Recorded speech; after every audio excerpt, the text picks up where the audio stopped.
પોદાર આર્કેટમાં ભારે વરસાદ બાદ ભરાયેલા પાણીના કારણે વેપારીઓને ભારે આર્થિક નુકસાન વેઠવું પડ્યું છે। પાણી ભરાઈ જતા સમગ્ર આર્કેટની અનેક દુકાનોમાં વરસાદી પાણી ઘૂસી ગયું હતું। બાદમાં તંત્ર દ્વારા મોટરની મદદથી પાણીનો નિકાલ કરવામાં આવ્યો હતો। પાણી ઉતર્યા બાદ વેપારીઓએ પોતાની દુકાનો ફરી શરૂ કરી, પરંતુ ત્યાંનું દ્રશ્ય ચિંતાજનક હતું। દુકાનોમાં રાખવામાં આવેલો મોટા ભાગનો માલ પાણીમાં પલળી જતા બગડી ગયો હતો। ખાસ કરીને મોબાઈલ એસેસરીઝની દુકાનોમાં ચાર્જર, ઇયરફોન, કેબલ, સ્પીકર સહિતની અનેક વસ્તુઓ પાણીમાં તરતી જોવા મળી હતી। વેપારીઓનું કહેવું છે કે વરસાદી પાણીના કારણે લાખો નહીં પરંતુ કેટલાક વેપારીઓને કરોડો રૂપિયાનું નુકસાન થયું છે।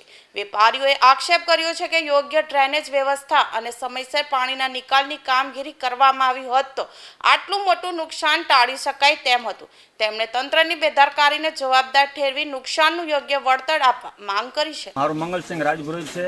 મારે પોદારમાં એક ત્યાં 10 નંબર દુકાન છે, 11 નંબર છે, પણ બે પાણીથી ફૂલ થઈ ગઈ હતી।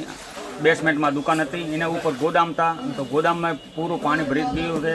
બે જગ્યાનો માલ નષ્ટ થઈ ગયો છે, 1 રૂપિયાનો માલ બચ્યો નથી।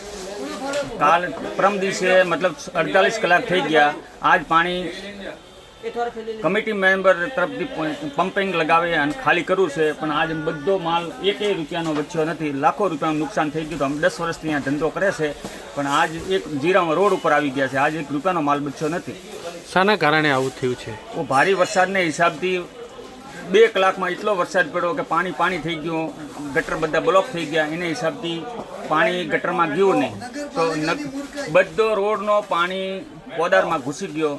એટલે વેપારીઓને ખાલી 10 થી 15 મિનિટ જ ટાઈમ મળ્યો, તો એને ખુદની જાન બચાવીને બહાર નીકળી ગયા અને સામાન એને અંદર જ રહી ગયો। જો લોકોને ઉપર પહેલા માળા ઉપર માલ હતો એ બધાને પલળી ગયો।